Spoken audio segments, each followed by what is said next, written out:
જય દ્વારકાધીશ. તો જય શ્રી રામ. તો આપણે અત્યારે જવાનું છે ભાવનગર.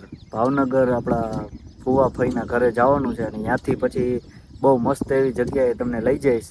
અને એ લોકેશન તમે જોવો ને એટલે તમને બીજી વખત આવવાનું મન થાય અહીંયા.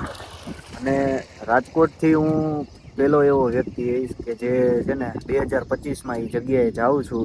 બીજા કોણ કોણ રાજકોટથી એ જગ્યાએ ગયું છે તો મને ખાસ કમેન્ટમાં કહેજો. અને જય શ્રી રામ, જય દ્વારકાધીશ. તો ફાઇનલી મિત્રો આપણે રોડે ચડી ગયા છીએ, જેમ કાનાભાઈ કે ને તો અત્યારે આપણે સ્વામીના ગઢડા પહોંચી ગયા હી. જો આ સ્વામીના ગઢડા છે. અત્યારે આપણે ગઢડા પહોંચી ગયા હી. હવે અંદર જવાનો ટાઈમ તો નથી. જો રિટર્નમાં ટાઈમ મળશે ને તો આપણે અંદર જાસી, બતાવશી તમને. અત્યારે આપણે ટાઈમ ઓછો છે એટલે આપણે પેલા જ્યાં જવાનું છે ને મંજિલ કોર જઈએ. રિટર્નમાં તમને બતાવશી સ્વામીના ગઢડા જો ટાઈમ મળશે ને તો. સ્વામિનારાયણ મંદિર કંઈક આવું છે. આપણે ટાઈમ છે ને નકર તમને અંદર મંદિર બતાવે. બહુ મસ્ત એવું મંદિર છે. ટાઈમ મળશે તો આપણે જાસી.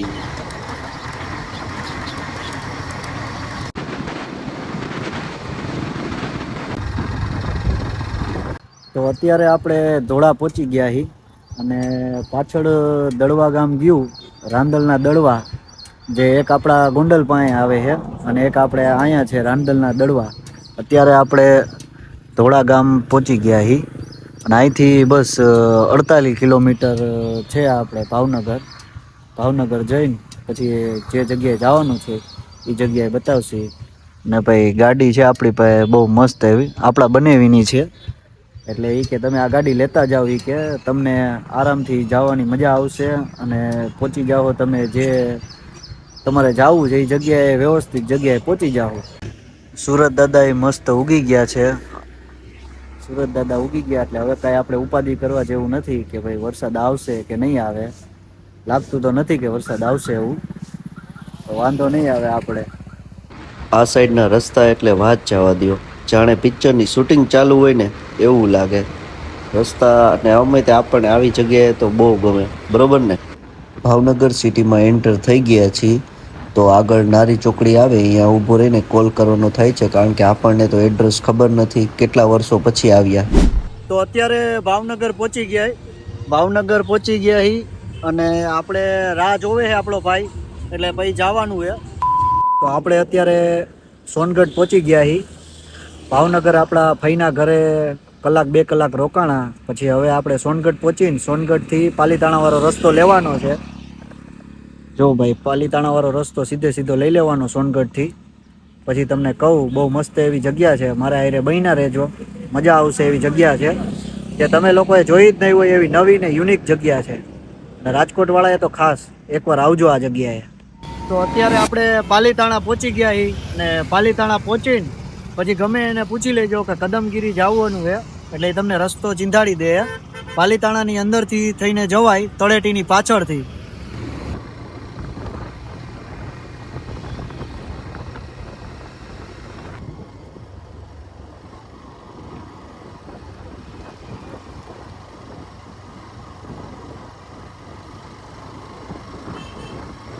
આ સામે દેખાય ને એ શેત્રુંજય ડેમ છે. બહુ મોટો એવો ડેમ છે.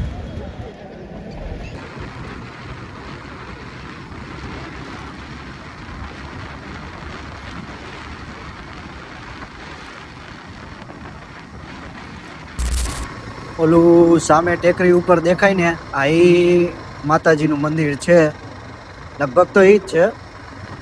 ચોમાસામાં આવી જગ્યાએ આવવાનું આપણને બહુ ગમે. અને આપણે અમે તે પહેલેથી નેચર લવર તો રહ્યા ભાઈ, એટલે આપણને બહુ આવી જગ્યાએ ગમે. આવી જગ્યાએ તો એમ કે ને કે હાલો અડધી રાતે જવાનું કે તો આપણે અડધી રાતે નીકળી એવા છીએ.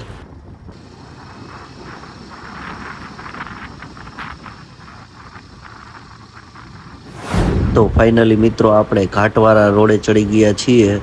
અને રસ્તો બહુ ડરાવનો છે અને પબ્લિક પણ ઘણું હાલીને જાય છે. બોલો, શેઠ હાલીને જશે, ઉપર ઠેઠ સુધી જવાનું છે.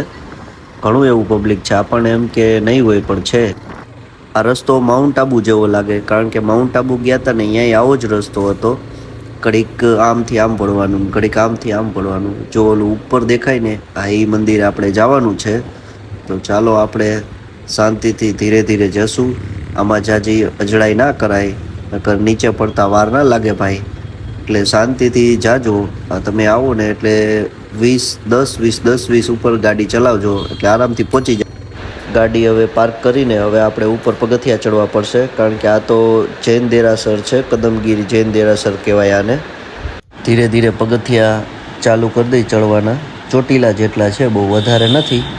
તમને જણાવી આપણે પહેલી વાર છીએ એટલે તો ચાલો મારી સાથે.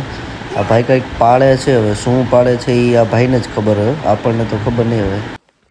આ જૈન દેરાસર છે. હમણાં આપણે નીચે જોયા ને, આ ઈવડે ઈ દેરાસર. આને કહેવાય કુદરતનો ખજાનો, જે આપણને પૈસા દેતા પણ જોવા ન મળે. એ કુદરતનો ખજાનો. જો આ સામે દેખાય ને, આ એ પાલીતાણાની તળેટી છે અને આ શેત્રુંજય ડેમ છે.